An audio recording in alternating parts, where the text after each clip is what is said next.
अस्सलाम वालेकुम dear students, मैं हूं गुलाम रसूल और एक नई वीडियो के साथ हाजिर खिदमत। जी डियर स्टूडेंट्स, हम आज की वीडियो में जो लेटर राइटिंग है उसका तरीका आप स्टूडेंट के साथ शेयर करेंगे। जो लेटर है वो हमने कैसे लिखना है। डियर स्टूडेंट्स, लेटर लिखते हुए जो आपने अहम बातों का ख्याल रखना है, सबसे पहले तो आपने इसका दोनों साइडों पे बॉर्डर लगाना है। अगर दोनों साइडों पे बॉर्डर लगाना है तो इन दोनों साइडों पे इतनी इतनी स्पेस छोड़नी है। सिंगल बॉर्डर लगा दें कट वाले मार्कर के साथ। 10 नंबर पर मुश्तमिल ये आपका सवाल होता है 11वीं क्लास का लेटर राइटिंग का। आपने इस सवाल की नंबरिंग देनी है। यहाँ आपका सवाल नंबर 5 है, यहाँ हमने 5 लिख दिया और उसके बाद इसको अंडरलाइन कर दिया। उसके बाद लेटर राइटिंग का जो मतलब कि आपने यहाँ इसकी हेडिंग दे दी, ठीक है ना। और आप इस जगह पे जो लेटर लिखा जा रहा है, जिसके नाम लिखा जा रहा है, जो लेटर का टाइटल है, वो भी आप इस जगह पे डियर स्टूडेंट्स लिख सकते हैं।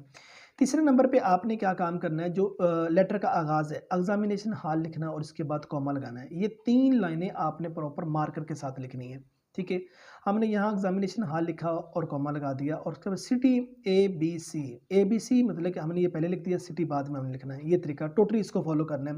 ए के बाद आप फुल स्टॉप जो है एक नुक्ता है वो लगा दीजिए, बी के बाद और सी के बाद आगे आप ब्रैकेट के अंदर आपने सिटी लिखना है।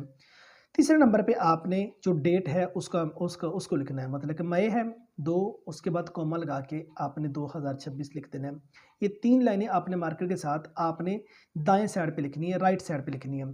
लेफ्ट साइड से आपने लेटर लिखना शुरू करना है। भाई के नाम लिखा जा रहा है तो माय डियर ब्रदर या डियर ब्रदर इतना भी लिखा जा सकता था। माय डियर ब्रदर ये ज़्यादा बेहतर है। लिखने के बाद आप कॉमा लगा दें।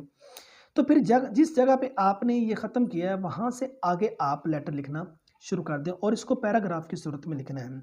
यहाँ से मतलब कि आपने पैराग्राफ बनाया तो आप इस तरह लिखते जा रहे हैं और लेटर के अंदर जो अहम लफ्ज़ हैं वो हाईलाइट किए जा सकते हैं, जो आपके प्रॉपर नाउन है वो हाईलाइट किए जा सकते हैं। अगर आपको उनका प्रॉपर पता हो तो आप उनको हाईलाइट कीजिए, अगर ना भी हाईलाइट करेंगे तो कोई इशू नहीं है। हमारा ये एक सफ़ा हो गया और उसके बाद हमारा जो सेकंड सफ़ा आ गया, मीन सेकंड पेज जो हमारा आ गया, इसके अंदर ये देखिए अहम लफ्ज़ हाईलाइट किए गए थे। अच्छा याद रहे, आप लेटर के अंदर जो कोटेशन है वो मतलब कि आप दे सकते हैं। लेटर में कोटेशन की आपको परमिशन है। ये देखिए मार्कर के साथ, और कोटेशन को फिर आपने मार्कर के साथ हाईलाइट करना है। और अब सवाल कुछ स्टूडेंट ये भी करेंगे, सर मैक्सिमम और मिनिमम कितनी कोटेशन होनी चाहिए। डियर स्टूडेंट्स, मैक्सिमम 2 कोटेशन एक सफ़े पर और मिनिमम 1 कोटेशन आप एक पेज पर जो दे सकते हैं। ये आपके सामने कोटेशन है और आगे ये भी देख लीजिए, ये कुछ लफ्ज़ हाईलाइट किए गए हैं, ठीक है। और तीसरा हमारा पेज स्टार्ट हो गया है। तीसरे पेज पे ऊपर हमने एक कोटेशन जो वो दे दी और उसके बाद कि हमारा चौथा पेज आ गया। चौथे पेज पर एक कोटेशन आ गई और यहाँ हमने अपना जो लेटर था वो हमने ख़त्म कर दिया। जो इसका इख्तिताम है इसको वीडियो स्टूडेंट्स आपने मार्कर के साथ हाईलाइट कर देना है। अब जो ये ना डिपेंड करता है कि लेटर आपने कितना लिखना है, लेटर की लेंथ कितनी होनी चाहिए और लेटर का टाइटल क्या है, उसका उन्वान क्या है। आप डियर स्टूडेंट जो लेटर है वो मिनिमम 1.5 से 2 पेजेस और मैक्सिमम डियर स्टूडेंट्स आप 3 से 3.5 पेजेस आप इतना लिखेंगे तो आपके नंबर बड़े ही आउटस्टैंडिंग आ जाएंगे।